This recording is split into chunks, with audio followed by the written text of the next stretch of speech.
Do you know this guy? He's Rabbi Shmuley Batankin, I believe his name is. He's American, and he appeared against another fine American, Cenk Uygur. You know this guy, Chunky Cenk Uygur, wants to run for president. He's actually announced his candidacy for president. You know him from Young Turks, and about a minute and a half when he was on MSNBC. And so here's what you need to know about this guy. Even MSNBC said that he's too much for their brand. Even MSNBC. So this guy's going to run for president. He's already announced his candidacy to get the Democrat nomination against Joe Biden, and he wasn't born in America. So his first act as a presidential candidate is to violate the Constitution. So makes sense that he's running as a Democrat. He's on there, and Rabbi Shmuley here gives a very quick 60-second history lesson, recent history, about the Palestinians' role in the Middle East and all of the opportunities they had to have a Palestinian state. Let me cut to the chase for you. Spoiler alert.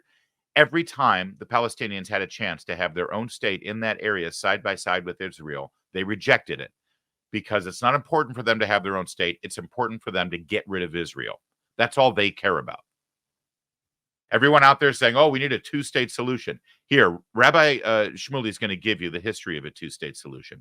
And watch Chunky Cenk Uygur's only response to it. It's pretty typical from the left.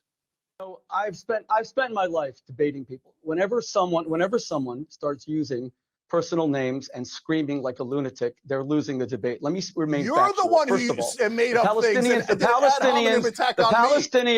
The Palestinians were offered a state in 1936 in the Peel Commission. They rejected it. They were offered a state in 1947, the UN Partition Plan. They rejected it. They were offered a state in 1967 after Israel conquered Judea and Samaria and the West Bank. They rejected it. They were offered a state in 2000, Yasser Arafat, Ehud Barak. They rejected it. They were offered a state with Ehud Olmert 2008. They rejected it.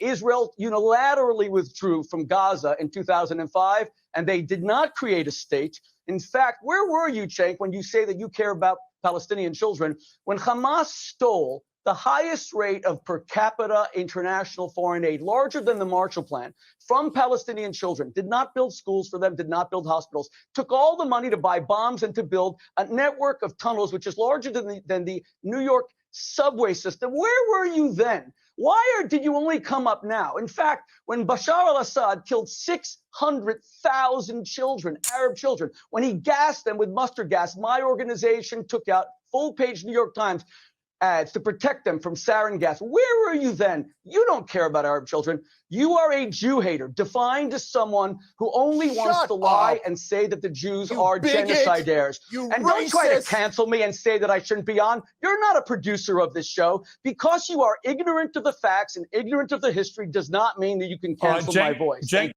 God, that's good stuff. God, that's good stuff. Honestly, we love that kind of television. And Cenk Uygur, I mean, honestly, if you know this guy's career, if you watch him from the Young Turks to his minute and a half on MSNBC to whatever the hell he's doing now, it is all this. Is Young Turks still a thing? Young Turks is still a thing, isn't it? Kind of like that. It's always the same thing. You fight him with truth. You fight him with facts. You lay out the actual reality. And what has he got? Shut up, you racist, you bigot. It's a beautiful thing, but I guess here in America, conservatives in particular are kind of used to that, aren't we? Because it is all they've got, and you just fight them with facts. And what's weird to me is here's Piers Morgan in the center square, like Ann B. Davis, and you would think that on a daily basis, hearing the truth as laid out there by Rabbi Shmuley, that he would actually absorb some of this, and he wouldn't be quite so what's the word I'm looking for? Douchey. Yeah, that's it. Douchey when he presents this. I don't get Piers Morgan. It's the Bill Maher effect, right? It's like sometimes he gets it and he lays it out there. And I like his presentation when he does. And then it's like he goes out of his way just to be an a-hole. Maybe he just likes these conflicts more than actually liking the truth.